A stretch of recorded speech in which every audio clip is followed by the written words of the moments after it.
इगतपुरी तालुक्यातील समाज कल्याण विभागाच्या अंतर्गत सुरू असलेल्या एका हॉस्टेलमध्ये राहणाऱ्या 10वीच्या विद्यार्थ्याकडून सोबतच राहणाऱ्या 5वी ते 7वीच्या विद्यार्थ्यांवर अनैसर्गिक कृत्य केल्याचा संतापजनक प्रकार समोर आलाय।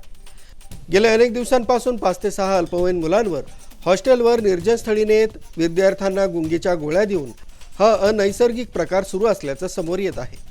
अल्पवयीन मुलांना या गुंगीच्या गोळ्या नेमक्या कोणत्या मेडिकल स्टोअरमधून उपलब्ध होत होत्या हे देखील शोध घेणं गरजेचं असून त्या मेडिकल स्टोअरवर देखील कारवाईची मागणी जोर धरू लागली आहे। तर सूत्रांकडून मिळालेल्या माहितीनुसार घोटी आणि इगतपुरी शहरातील मेडिकल स्टोअरवर या गोळ्या मुलांनी विकत घेतल्याचं देखील समोर येत आहे।